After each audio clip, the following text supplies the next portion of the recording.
Hello and welcome to The Drum. I'm Kathryn Robinson. Coming up, for the greater good, fresh assurances for over 50s after another clotting death linked to the AstraZeneca vaccine. The government insists the Biloela family must be made an example of to deter people smugglers. But are they digging in too deep? And words matter. Are publishers capitulating to cancel culture? And should all stories be told? Well, joining me on the panel, journalist and broadcaster Jennifer Byrne. Great to have you on the show, Jennifer. Thanks, Kath. Lawyer and Liberal Party member Geoffrey Winters. Great to see you, Geoffrey. Great to be here, Kathryn. In Melbourne, Executive Director at Change.org Australia, Sally Rugg. Great to see you, Sally. Thanks for joining us. You too. And in Perth, author and writer Sisonke Msimang. Always lovely to have you joining us, Sisonke. Thank you so much. And you can join us on Twitter using the hashtag The Drum, and we're of course on Facebook. Well, we're ending the week with some good news. A double donut day. There were no new cases of COVID recorded in Victoria or Queensland, which was unfortunately placed on high alert this week after it emerged that a COVID-infected couple from Melbourne had travelled to the Sunshine State. Metropolitan Melbourne emerged from its fortnight in lockdown last night, but some restrictions still apply for the long weekend. Vaccinations continue to gather pace. In the last fortnight, our daily moving national average has grown from nearly 80,000 doses to more than 120,000. But it's not all good news. It's been confirmed that a 52-year-old woman in New South Wales died from a rare clotting disorder 2 weeks after receiving her first AstraZeneca dose. It's the second confirmed fatality in Australia linked to the vaccine. But the nation's Chief Medical Officer insists it remains the inoculation of choice for over 50s. We've had 3.6 million doses of this vaccine, 2 tragic deaths, but other than that, mostly this has worked well and continues to work well and with great safety. We are getting very good at diagnosing and treating correctly this particular event, but in this particular case that was not successful. So we will continue to learn from these unfortunate circumstances and we'll tie that into our advice. Very unfortunate indeed. Jen, I know that you've had your first AstraZeneca shot. Was that a difficult decision for you? And just how worrying do you think this latest fatality is? And would that have changed what went into your process of thought in getting the AstraZeneca?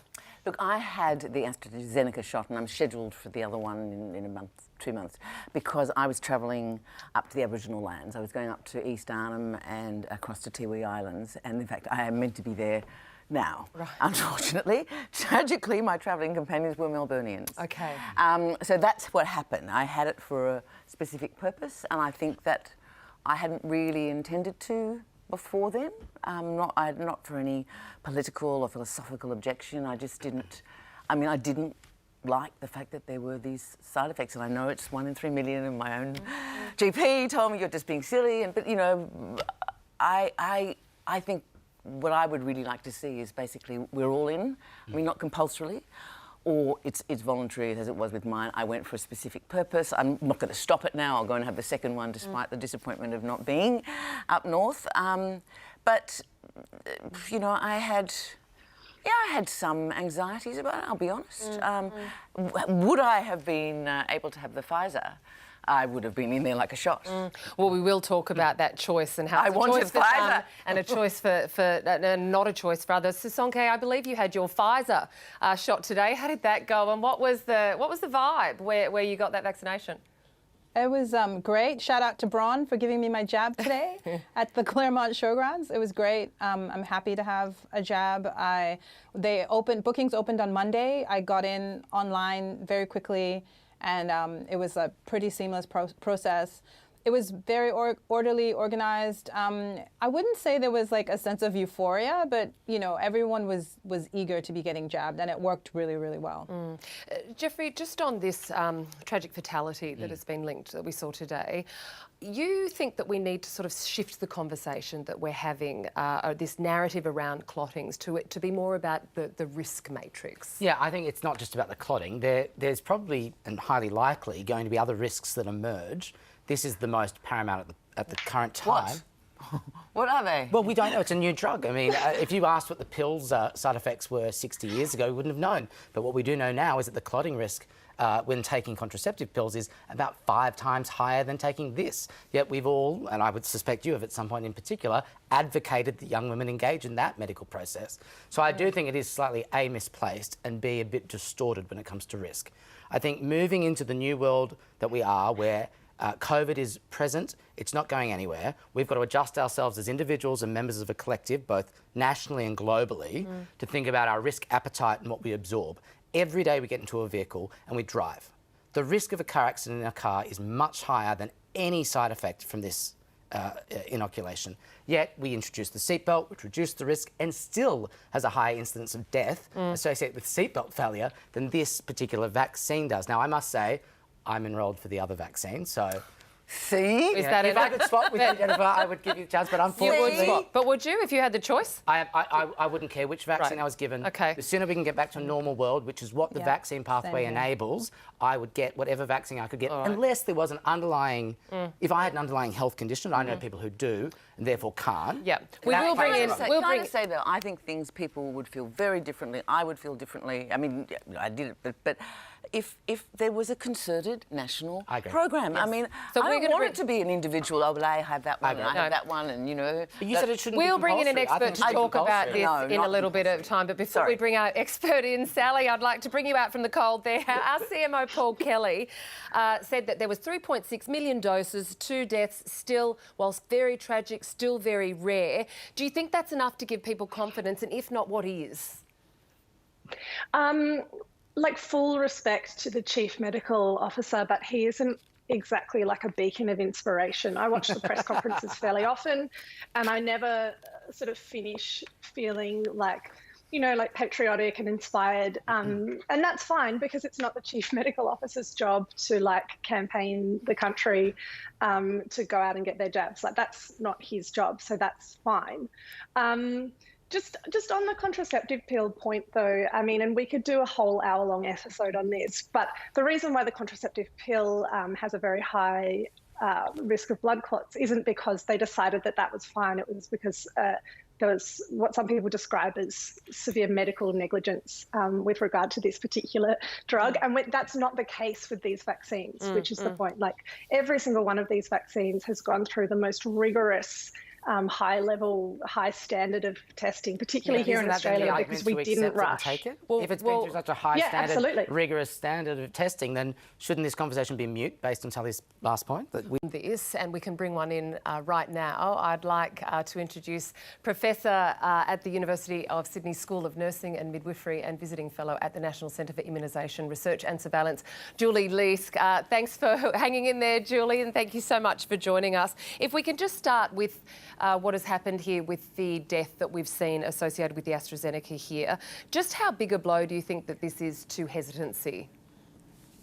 It will, of course, be, you know, hard for some people to hear, and nobody wants to hear that a vaccine can cause serious illness or death. And we've now had our second death out of millions of vaccines given. And there's no glossing over that. It's rare, but it is serious. Most people do recover if they're treated in a timely way, but in a small number of cases there can be death. So I think we just need to accept that. And, you know, just hearing your panel then bring their different perspectives to that. We all take different perspectives to personal risks that we take in everyday life. I, for one, a 52-year-old woman, I had the AstraZeneca vaccine 2 days ago. I went into that knowing about the risks and considering very seriously the benefits. And many Australians will be doing that, of course. Jennifer, for example, was thinking about the benefits of protecting those around her when she travelled to a remote Aboriginal community. You know, there's benefits of protecting others, ourselves, and of course, the notion of having, you know, economic and social connection and recovery for Australia. So all of those things are important, but it's not easy when there's risk. And I don't think any one perspective is the absolutely right perspective to have. So to Geoffrey's point there, saying that given the risks are so low, we shouldn't be having this conversation, what would you say to that? We'll have to have the conversation because for some people that risk is very important and it's not an acceptable risk. And that's my point, though, about going on this journey, is that I think you're absolutely right, and Professor, in that we need to move the conversation to talking about how we each as individuals and member of the collective understand the risk appetite. This is now one of the major, COVID is one of the major risks that it means to be a human who lives in this world. It's one of the major risks, in the same way that climate change is, or getting in a vehicle is, or whatever might be your individual circumstance. And I think, particularly in this country more than elsewhere, we're fixating on this very, very minute, granular, data-driven conversation about 2 out of 3.6 million. Let's shift it from that to a larger conversation about how does this build into the way in which we understand our existence as a human and move forward. And I don't think, and this goes to Sally's point, I would suspect, I don't think the federal government, who has the responsibility, particularly the Prime Minister, not the Chief Health Officer, of leading that conversation, is doing a good enough job of moving us to a new risk framework. Yeah, we will have a discussion about that a little bit later on, about opening up and how we stand with our settings. But Julie, if I can just continue with you. We discussed on the panel before choice. Jennifer and Geoffrey were saying that some have the choice of vaccines and others don't, simply because of their age. Is that fair, that if you're over 50, you've basically just got to suck it up and take the vaccine that's given to you? Yeah, for the time being, that is the case, and there's a whole lot of reasons for that. And that's been a difficult decision, a recommendation that has been made by ATAGI. It's never easy because we know that they're weighing many different things. But the fact is that the risk from TTS, this rare clotting disorder, is thought to be slightly higher if you're younger, and therefore the Pfizer vaccine is preferred for the under 50s at this stage. Now, we will eventually have enough Pfizer come into the country to be able to offer any Australian 2 doses of the Pfizer vaccine, including those over 50, and we may see in the near future a change in policy. But the important thing here to say is that if you do choose to wait, and there is a small proportion of people who are they're sort of Astra hesitant and they're waiting for the Pfizer vaccine, that is a risk as well. And it's important that people are aware of that risk, that if you delay, then you have a delay in your own protection and a delay in potentially protecting others in your family and community. Well, and people just need to they need to make an informed decision and weigh all of those things. Well, it's a decision now that's not only impacting over 18s, because as we've seen earlier this week, the Northern Territory government announced it was broadening COVID vaccine eligibility to include children over the age of 16. Now, young people over 16 living in regional South Australia are already able to access the vaccine. It comes amid growing concern that the prevalence and transmissibility of new COVID variants in children might be underestimated. In fact, Singapore is prioritising 12 to 18-year-olds ahead of adults aged between 18 and 39 after a recent outbreak among adolescents. Israel has also lowered its eligibility age, first to 16 and soon to 12-year-olds. In the EU, they'll soon be available for 12 to 16-year-olds in Germany, France and Italy. Meanwhile, in the US, it's already vaccinating 12-year-olds and over. But for now, only adults over 25 are eligible in the UK. Julie, this debate is increasing here, particularly after the lockdown that we've seen in Melbourne. Do you think more children should be vaccinated, and should it be uniform? So it's inevitable that children at least between 12 and 15 will be able to have the Pfizer vaccine, almost certainly in Australia. Pfizer have put an application to the TGA, who will consider that soon, and we will very likely have Pfizer offered to children once we have enough doses in the country. Now, that could take some time.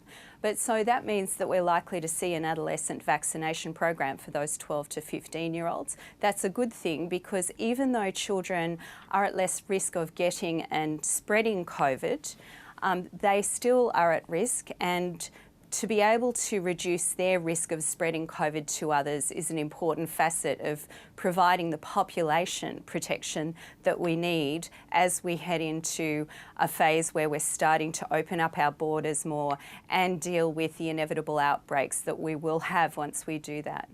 Sisonke, I believe you've got children. How would you feel about vaccinating them? I'd be very excited because then hopefully we could travel. It is very clear that the slow pace of the rollout is a problem. I think the frustration has been that Australia did such a great job with keeping the vaccine out, but I think I have a lot of questions about why the rollout of the vaccine program is so slow, and the fact that kids aren't going to get vaccinated for quite some time is clearly an issue of supply, and so someone's messed up. And it's almost that it doesn't matter. I mean, I think that's the thing. It's the complete lack of explanation or apology that why having had this good start and basically, pretty compliant population, it's like, how dare we ask, or, what's your problem?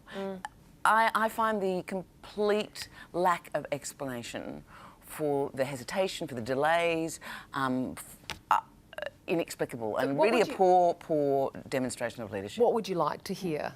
I would like it to have universal vaccination. If this is a priority matter, which it is, I mean, the Black Death went on for 30 years in Europe, and it came back and back and back. We need to get a grip on it now. Where is the sense of drama? Where is or at least targets? I mean, universal, would be great, but at least some targets. Well, we know that the targets didn't work so well at the beginning, did we? Because there were targets for the first But isn't the point of having a target, then you've got a benchmark to how well you're doing, and then you reassess the program, you tweak it, you make it work better, you reset targets. You don't forget that there ever was a program. The idea of getting rid of targets altogether is the problem here. If I could comment there on the targets issue, we don't know what proportion of people will need to be vaccinated for the so-called herd immunity threshold. But we do know that the more people vaccinated, the better. So at least 80% of Australian adults, and hopefully those teenagers, will be able to get vaccinated. And that will help us to reduce the chance of outbreaks spreading from person to person. But it is, I agree with the government on this particular issue. It's difficult to set a target that infers that once we get there, everything's going to be okay. It's not, and we have to accept that. And herd immunity is complex. So I think, and in terms of the rollout itself, we've had issues with coordination between government, federal and state and territory governments, but we also have had this supply issue and then the safety issue. So there's a couple of things in there that were not foreseen. And I guess we did have some explanations around that after the fact, didn't we, Jen? And another explanation that you have been looking for came from the government this week. We had Scott Morrison really outlining where we're at, speaking about the cases here and the current settings. Let's have a listen to what he had to say at his press conference earlier this week. In the UK, there are 4,695 cases of COVID a day. In Germany, there are 3,026. In Canada, there are 1,962. That's a day. In each of those countries, people are dying every day. In this country, you know what the case numbers are. You know how Australians are living safely every day. And that is certainly something we want to protect. So, Sally, is this idea resonating with the community? The idea that the only way that we can contain the virus is to stay cut off to the rest of the world? Well, I mean, I think that's certainly the majority of opinion within the general public. I don't think that Prime Minister Morrison or any of his departments or, the concentric circles that follow from there are doing a good job in convincing the Australian public that we can't just live in this locked down island forever, and that in order to open up, we need the vaccine, but talking about it in a way that is about the enormous amount of benefits that we will receive. You know, we will be reunited with our family members when our borders open. We will be able to increase business if that's something that's important to you.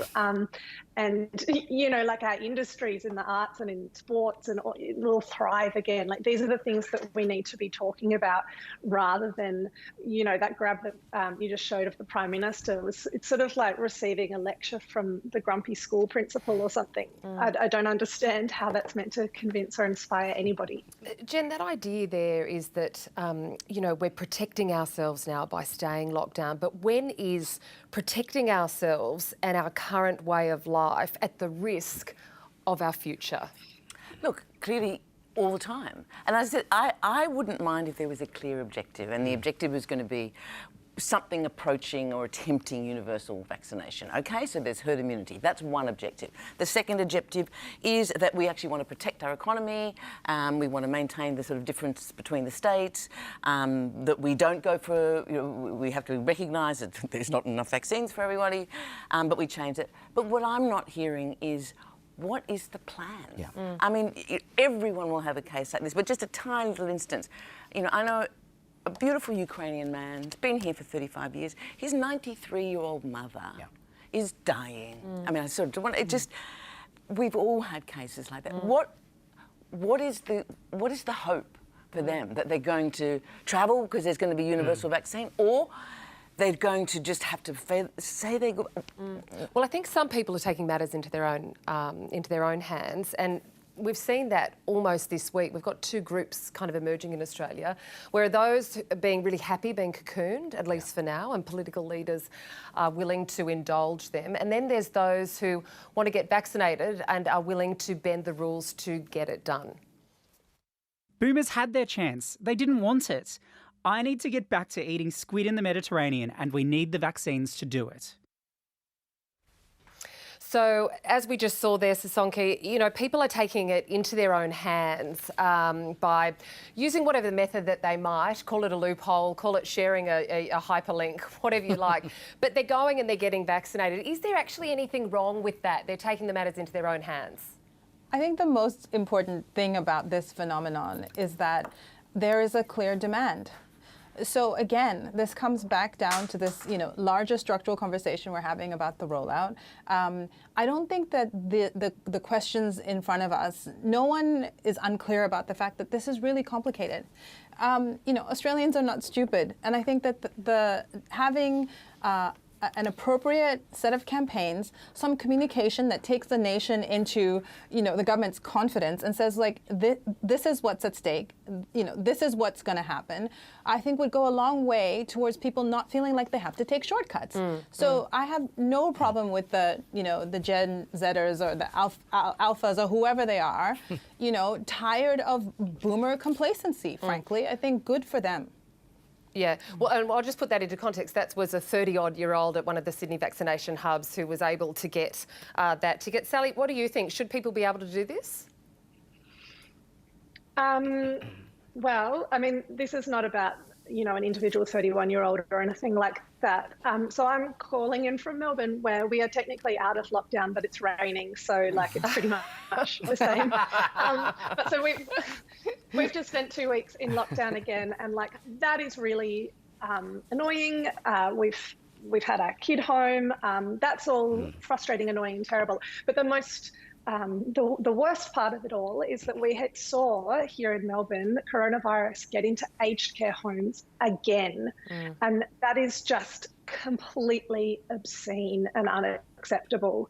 And so we have spent this last fortnight hearing every day about, you know, 2 cases, 4 cases, staff going between. It's like deja vu from last year here in Melbourne. And it's, you know, Australia has had 12 months to get this right. We've had the vaccine for months and months and months, and it is not acceptable that aged care residents, disability, disabled people living in residential care, the frontline workers who surround them, that these people are not vaccinated. So, like, yeah, it's cool that young people are getting the vaccine so it doesn't go to waste. But if it is the case that this government cannot walk and chew gum with this matter, and the evidence would suggest that they cannot, then I don't think we should be having conversations about people my age getting the vaccine, when we need to urgently make sure people who don't have the capacity to line up at these centres, who don't have the contacts to flick them links, getting the jabs in their arms. Julie, last word for you, as we're almost out of time, unfortunately.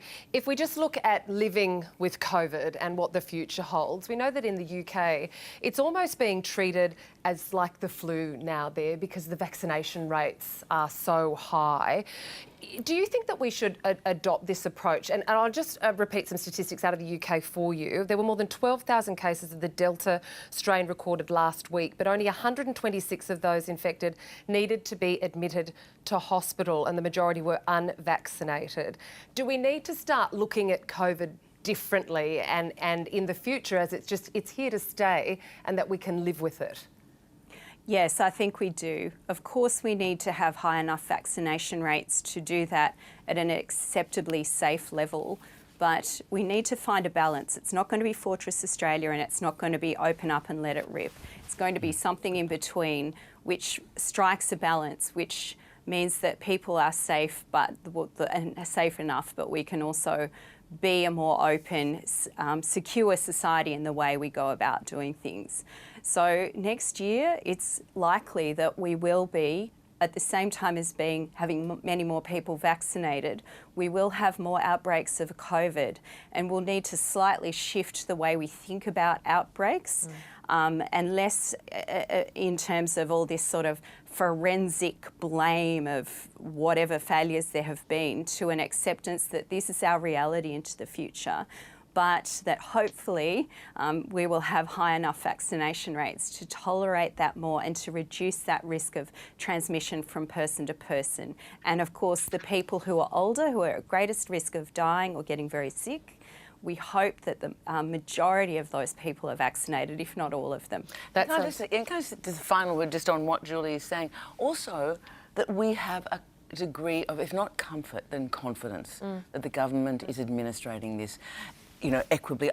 I don't like it when they start criticising the other, Victorian premiers, or I don't like it when they do that. This is a national problem. Yeah. It's a crisis that we're all trying to deal with. We're doing our best. I want to believe in the government, so I want them to come up actually with a plan that we can believe in. We've done it in the past. We can do vaccination programs well. We do them for children. We've done them for adolescents. Yeah. We can get this if we have genuine listening from our federal government to expertise and good collaboration, cooperation between the federal government and the states and territories. We can do this. We've shown we can in the past. Well, let's hope. Fingers and toes all crossed on that. Julie, it's always great to have you on the show. Thank you so much for joining us. Julie Leask is Professor at the University of Sydney's School of Nursing and Midwifery. And you're watching The Drum, and with me on the panel are journalist and broadcaster Jennifer Byrne, lawyer and Liberal Party member Geoffrey Winters. In Melbourne, Executive Director at Change.org Australia, Sally Rugg, and in Perth, author and writer Sisonke Msimang.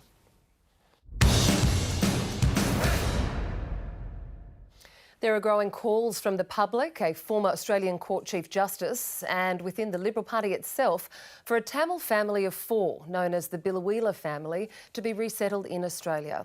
Priya and Nadez Murugappan and their Australian-born daughters Kopika and Tanika have been held in detention on Christmas Island since August 2019. This week, 3-year-old Tanika was medevaced to a Perth hospital, suffering from septicemia and pneumonia. The cruelty suffered by Tanika, Australian-born and now in a Perth hospital, is not an unintended consequence of a general policy. It is a cruelty inflicted on a child deliberately as a warning to others not to come to Australia by boat without a visa. On Tuesday, the Home Affairs Minister Karen Andrews suggested the family could be resettled in the US or New Zealand, but later revoked that, saying they're ineligible. For now, she's standing firm. It's not a case of being mean. We are very strong as a government in our policy in relation to our border protection. These are long-standing policies. And quite frankly, I'm not going to have people die trying to come to Australia by sea on my watch. I'm not going to open the gates to the people smugglers. Sally, I know that you've been dealing with this family for the last couple of years or so. How are they going? Oh, not great. I mean, Tani is doing well today. She's doing a little bit better. Her temperature is under control and she's eating, which is really, really great. And, you know, it's this bind where Priya and Nadez are so heartened by all the public support, and it really materially helps them cope and continue. But they're distraught. Tanika has her 4th birthday tomorrow. She was taken from her home in Biloela when she was 14 months old. And so she's had her last 3 birthdays incarcerated in detention centres. And tomorrow she'll be spending her 4th birthday in hospital with sepsis as a result of untreated pneumonia, surrounded by armed guards in their hospital room and away from her father and her sister. And so just to agree with the former High Court judge there, you know, Minister Karen Andrews and Prime Minister Scott Morrison, in admitting that, you know, if they allow this family to return to their home in Biloela, then that'll stop the people smugglers. Like, in framing that, what they are admitting to barefaced is that their policy solution for this sort of boogeyman people smuggler is the cruelty and the brutalisation of a 4-year-old child in the public square. That is their policy solution. And you know, we don't have to get into the whole policy discussion around you know, boats and borders, because again, that would be another hour-long episode. And then some. But the solution, imprisoning preschoolers and brutalising them with negligence and ongoing surveillance and the indignity of isolation and being detained, that is not the solution to any problem. It does not matter what your problem is. This is not the answer. So Geoffrey, what are your thoughts on the minister could end this today? It is in with her power. Do you think she should? Yeah, I do. But to arrive at that conclusion, you've got to go through a few steps. Yes, it's a discretion. There's always been discretion in both the Citizenship Act and the Migration Act for the relevant ministers to intervene and make a determination. And certainly in the Fraser and earlier years, they were discretions exercised more regularly, and they've certainly been diminished in the later years, particularly, as we know, in the Howard government. Secondly, and this sort of dovetails with Sally's point, this marriage between an expired visa circumstance and what was usually called an irregular maritime arrival circumstance are completely different.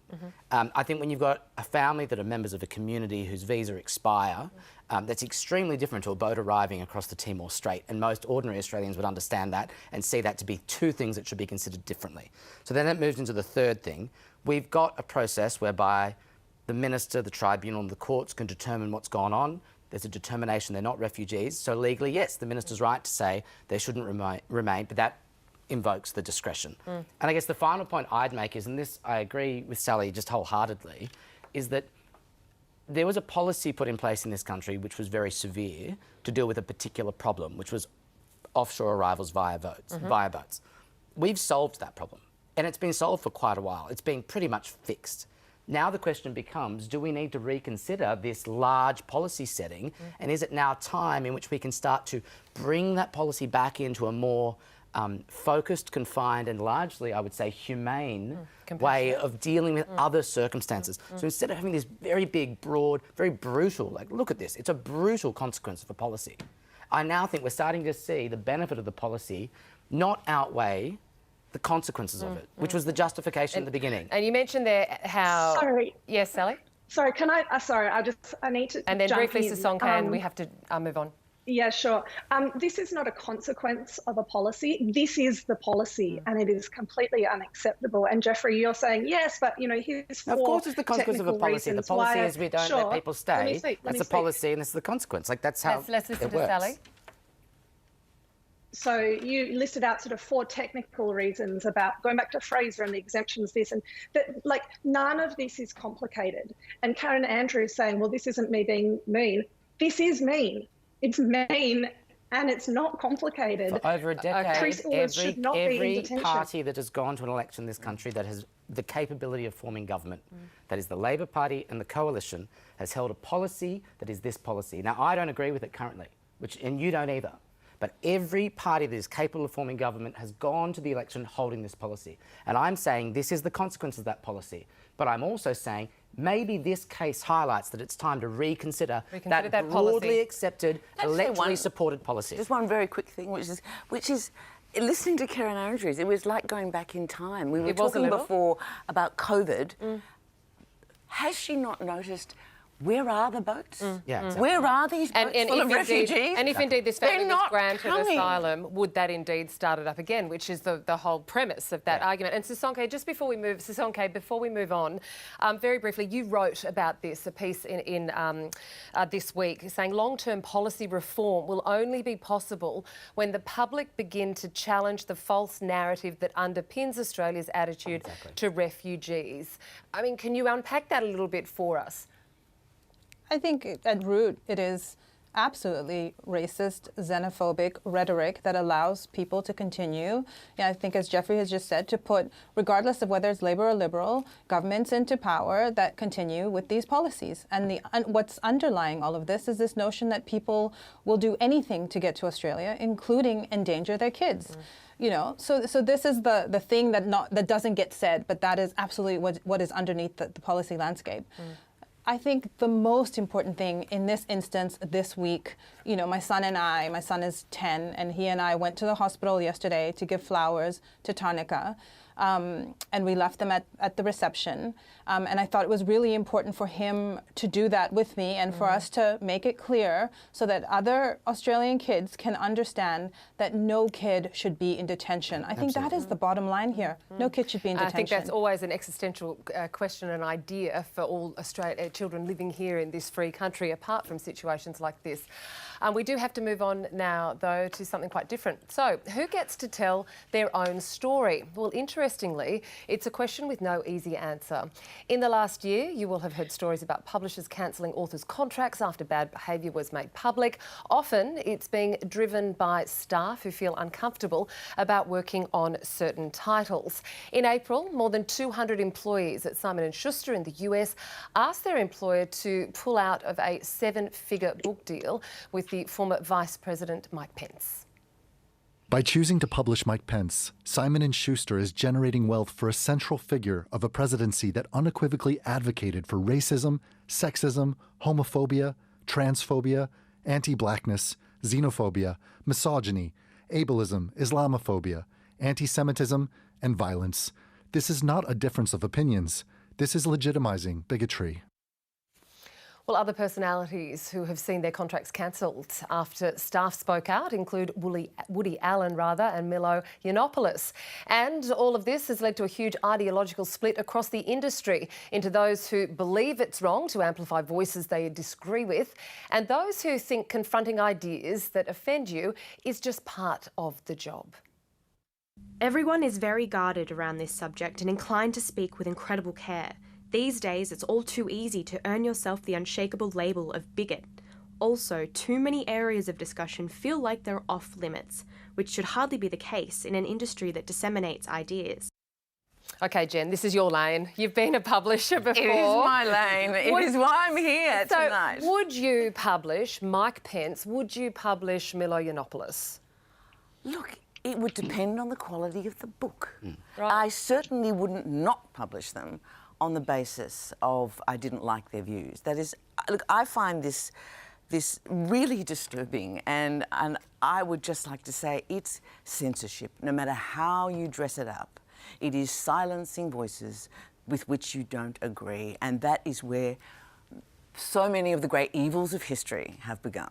So if you thought that Milo Yiannopoulos had a fabulous manuscript from a writing perspective, but he is the central figure in the alt-right movement, he's been accused of anti-Semitism, and he said that it was OK for relationships between 13-year-old boys and adults to occur, and that's perfectly consensual. How's that appropriate? Well, you know, I wouldn't publish him.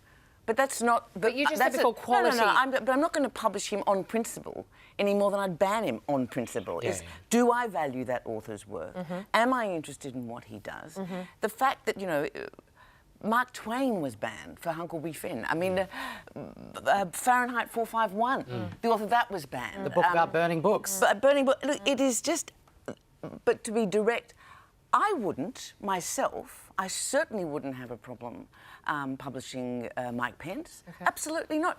And talk about dispossessing the reading public. Millions of people, like it or lump it, tens of millions of people, voted in an election whereby he became vice president. Since when is it a publisher's not only duty, but actually their bailiwick to be reprimanding and rectifying people's errors by actually simply refusing not to publish anyone that they don't agree with? I think it's really a core principle, and I know it's about social justice. I know the argument is that there should be more books about, you know, minorities or with people with disabilities. If you think in publishing that not publishing Mike Pence is going to make people rush out and buy that book, you're kidding. Or vote the other way. Or vote the other way. You're just like kidding yourself. The point is, this is the sacred principle of liberal democracy, as far as I'm concerned about. The truth is, I think if it had literary merit or importance, I would publish pretty much anything. But if I was intellectually satisfied that it was important for the community debate. Yeah. Sisonke, I want to bring you in just 1 second, but Jen, just one last thing. Like, is there a red line for you where you would absolutely say, I can't publish this? Look, you take that example of Yiannopoulos. He didn't, I mean, he's denied he said it, whatever if he said that it's okay to have sex with 13-year-olds. Yeah, it's against the law. Yeah. That comes out of the book. The act. You're not allowed to be publishing that. So that's not a difficult one. I just think, are they objectionable? I mean, you know, Roxane Gay stood up and, oh no, actually a better example is Ronan Farrow, who said to Simon & Schuster, you must not publish Woody Allen. He had every right to do that. It was certainly worth a try, and it worked.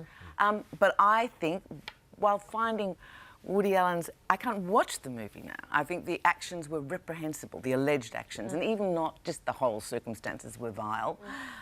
I wouldn't choose to publish that. But if I thought there was an important issue, or I was working on it as a junior editor, I just don't think we can. It is absolutely the sacred principle to publish. Okay. Sisonke, you're a published author. How do you feel about this? I mean, would it offend you if your publisher published Mike Pence, published Milo Yiannopoulos? So I think they're slightly different examples, but I want to first say, obviously I'm a writer and I'm a published author, and I'm also a South African. And in South Africa, of course, Black people who published their views against racism were, in some cases, killed for publishing what they like. So I believe strongly in freedom of expression. I also think that there is a way in which current conversations about this issue make the book some kind of bizarre literary fetish, as though the book is this form to be protected at all costs. Because if a book is a vehicle for hatred, then I'm not sure why we're defending this book. What concerns me is how we spread hatred. And if that hatred is spread through a book, then I'm all for people canceling the contract of the book. I will also say that the notion of cancellation for me is deeply problematic, because you don't cancel people, you cancel contracts. So this idea that, so-and-so is canceled is not in fact true. Mike Pence is not going to, cease to exist in this world. His life is not canceled. His contract is canceled. And what is at stake here is the fact that we have new ways in which people are expressing power. So there used to be a time when the powerful could simply do what they like, publish their books, and cash in a check. And frankly, what's happening now is that there's a whole group of other people who are using other forms of power to raise very serious questions of accountability. So if in the end the book is published and there's a huge discussion that happens to have gone around about why it is that this person gets to benefit from basically clickbait, you know, Milo is a great example of someone who publishes hate, who talks in the most hateful fashion, and then there's this perverse incentive because he gets a book contract for it. So I would like us to get underneath this question of the book. The book is not the issue. It is the hate that the book uses as a vehicle. I would. I think a book is an issue. I mean, I think the book is the issue. It's the thing that lasts over centuries. It's the idea. It's the seed for the tree. It's also an incredibly old technology, right? So again, we fetishize this old technology. I think books are universal term for publication. I love to read books. I love to hold books. I'm so proud to have my name in books. I love text. It's on Kindle then. It's on Kindle. It doesn't or matter an app, how or an you do audio it. book, or a podcast. I don't care what it is. But the point is we publication. fetishize these books. We fetishize the notion that because it is in book form, somehow it is not hatred. Hatred is hatred. And if someone were to scream in the street and say the same things that are in these books, we would have issue with it. But shouldn't the publishing industry be about confronting ideas, about challenging ideas, about being uncomfortable? And why should it then be the arbiter of what we consume? So how is it that when employees within Simon & Schuster raise uncomfortable questions about a book, how is that not a democratic process? They didn't raise an uncomfortable question. They said they would not continue to work there if they published that book. That was, and they have every right to do that. They do have every right to do that, but you don't stop the book. And it was interesting business is not going to go down because of that. Well, the president. And in fact, what happens is that there's more accountability rather than less. Because if people didn't make it a high stakes game, then we would continue to see what we've always seen, which is that people continue to operate with impunity and spread hate with impunity. So I think what they're doing is raising the stakes, and I think that's really, really important. Well, so a lot of these people, you speak of the Simon & Schuster agreement. The president came out about the staff protesting about Pence, saying that we come to work each day to publish, not cancel, which is the most extreme decision a publisher can make. Geoffrey, we're seeing that there's almost a generational divide here. Do you think this is as a result of a younger demographic coming through in the industry? I think it's certainly a result of a younger demographic that have access to a lot more media than previously. So I think the point about fetishising books is relevant insofar as previously we were talking about publications of a physical form, and now we're talking about publications across a broad spectrum. I think the other point about change, which we've got to tap into, is that 100 years ago, an Aboriginal man or a woman of colour wouldn't have got published in this country. It would have been considered absurd. It would have been considered obscene. And now we would think it was absolutely ridiculous to ban that. So we've got to be mindful about how an idea of Vogue today, even if it may be a niche Vogue idea, might move on in the future. The other point I'd say is also to publish something isn't to support its view, it's to give air, like you give a bacteria sunlight to let it be flushed out. And also the other point to just focus on for a second, publishing houses are businesses. The fact that they choose to, they're driven by profit for starters and foremost. And in fact, there's probably a Corporations Act suit against the publishing house that cancelled Pence's book because they weren't acting in the best interest of the shareholder. Again, I don't think that's how publishing should be decided, but it's an interesting point. Horrible ideas aren't hate speech. And inciting violence isn't saying, I think all blondes who wear beautiful lemon-coloured jackets to work should be kicked off the bus. But that's absurd. No one's protesting over that. Again, but that's a straw man argument. No one's protesting around that. My point is, and I think many people point, is around hate. No, because hate, we have very strong, I'm not saying in the US, but I'm saying in this country at least, very strong hate speech protections and very strong racial discrimination protections, gender discrimination protections in our federal legislation. In fact, we're some of the most regulated in those areas, thanks largely to Whitlam and Keating and so on, most regulated in that area. If they trespass into that, I am 100% with you. Let's go Fahrenheit 459 on them into the courtyard and burn it. But they don't, and where they don't, it's the arena of discomfort. Discomfort isn't a bad thing. Or distaste. Well, yeah. And discomfort is fantastic, and that's precisely why the contestation of ideas, including staging walkouts, including raising the question of why is it, in fact, that you see fit to publish this person, is actually a fantastic question to ask. But I'll never know what Mike Pence thinks. If in the end you will, because Simon & Schuster is publishing him. Sisonke, you have absolutely, I mean, I totally support what you say. You have every right to have a, if you're a staff worker at Simon & Schuster or whichever company is doing this that is egregious to you, you have every right to walk out. You have every right to protest. You should do that. What I don't think you have every right to do, because there is a greater cause, and I take your point, and I don't think it's a worship of the artefact. It is actually a reverence for the democratic stream of thought, which basically says, you know, that the intellectual idea is going to persist. But you know, it's not that you can't protest. It's that you can't ban. And in my view, if you must take us, I don't think it is a generational thing at all. But so were these the conversations you were having when you were a publisher? Absolutely. Right. Absolutely. In fact, I remember publishing, you know, a fairly right-wing writer commissioning a work. You know, when I joined publishing, Louise Adler had just published the Hawke Diaries. I wonder if you got a name. No one would be demurred from that. I wanted, you know, when I commissioned much later on a fairly right-wing commentator, I thought it was really interesting to have his views. He was published all the time. It was not... there was debate within that. People came to say to me, I don't know why you're doing that. That's fine. It's a discussion to have. If people do want to make their cautions, if they actually want to say, I don't want to work on it, that's fine too.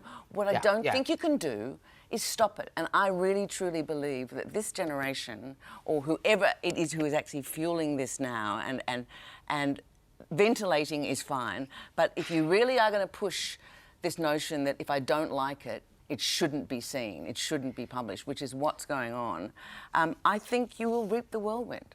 Because with the intellectual climate will not be what we have all respected and wanted. I think these questions have sharpened the intellectual climate.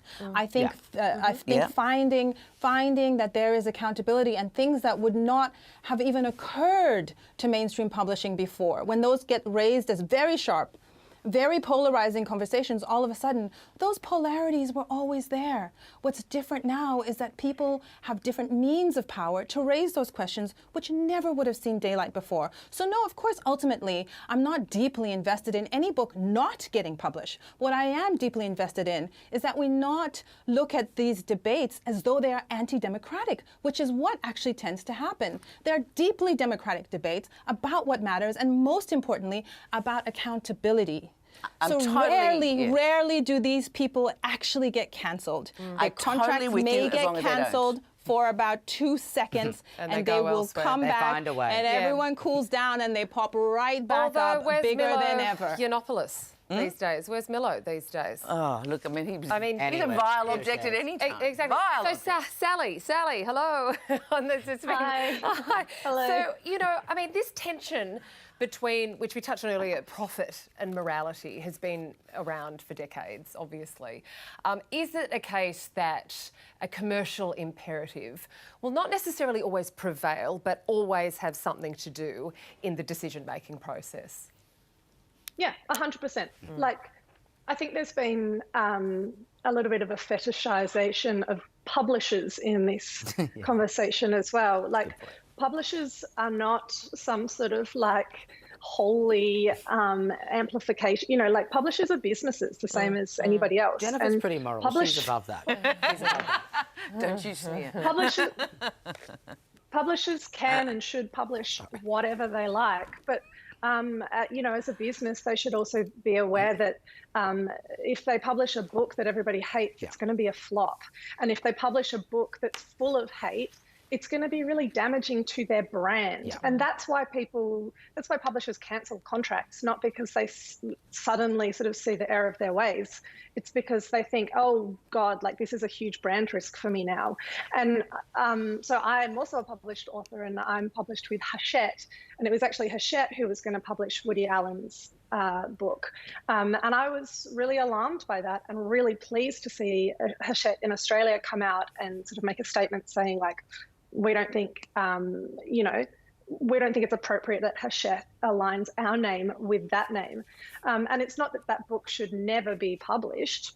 Woody Allen can publish whatever he likes, but we don't have to listen to it. We don't have to purchase it and read it, and we don't need to give it space on our bookshelves. I would say you don't need to do any of those things as long as you don't stop it being public. Look, the thing is, by definition, we're looking at these rather, like, that was a disgusting... Yeah. I mean, I can't watch Woody Allen films now. So it's not that I want to be defending rogues and scoundrels and liars or Mike Pence, in fact. But I just think it's a really important principle that, while you're absolutely right, it is good to have these debates. The debate is really good as long as voices are still, even despicable voices, as long as they're not, lying. But the trouble is that it's despicable voices that have had the sort of moral sway in the past, and we haven't had enough people questioning despicable voices. So I think the principle that is absolutely important here is a democratic principle of debate,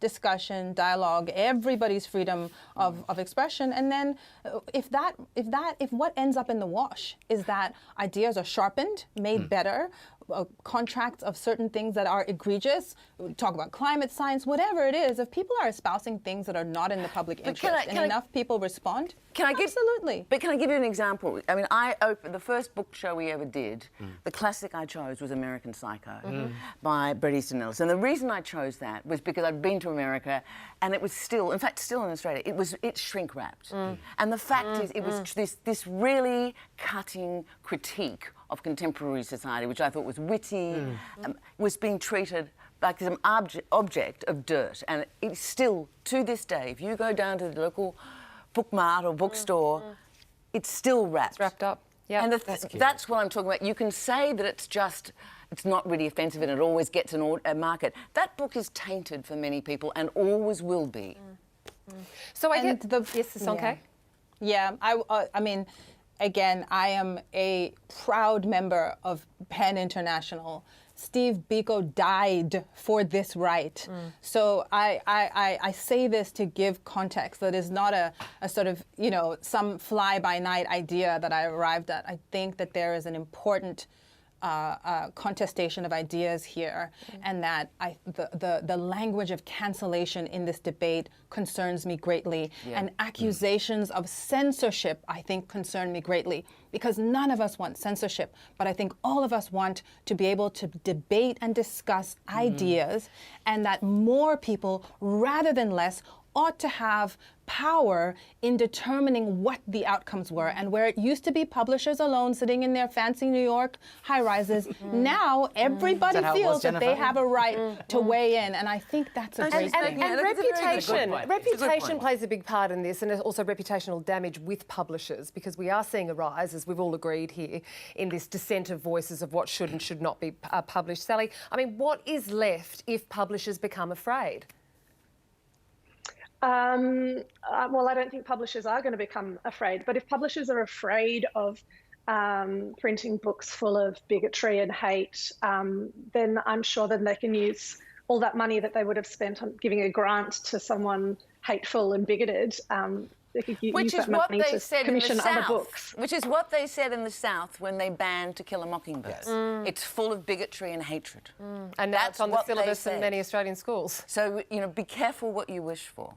It's happened before. When you look at the... Yeah. I think the context is so dramatically different.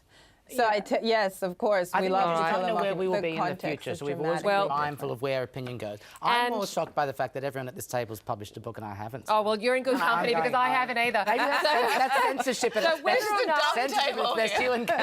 or not we're at a watershed moment like what was discussed in the UK Parliament the other day, will have to be left for another time. It's been wonderful chatting to you all this evening. I'd love to thank our panel very much: Jennifer Byrne, Geoffrey Winters, Sally Rugg, Sisonke Msimang. Hope you all have an excellent evening, and we'll be back with you next week. Have a great weekend. Good night.